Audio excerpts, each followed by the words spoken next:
ଆଜି ଆସ କ୍ୟାପ୍ସିକମ୍ ଆଉ ଓଲକୋବି ଆଳୁ ଗ୍ରୀନ୍ ମଟର ଦେଇକି ତରକାରୀ କରିବା। ସେଥିପାଇଁ ପ୍ରଥମେ ସବୁ ପନିପରିବା କାଟି କୁଟିକି ଧୋଇ କରି ସାଇଡ୍ କରିକି ରଖିଲି।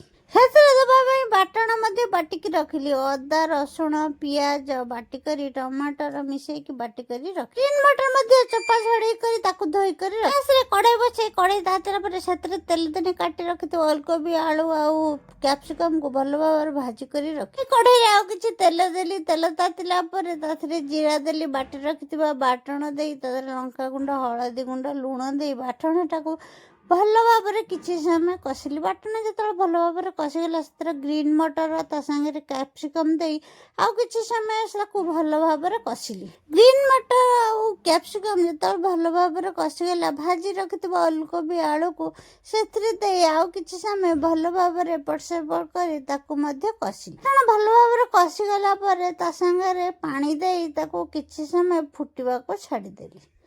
କିଛି ସମୟ ଫୁଟିଗଲା ପରେ ଦେଖିଲା ବେଳକୁ ଓଲକୋବି ଆଳୁ ଭଲ ଭାବରେ ସିଝି ଯାଇଛି।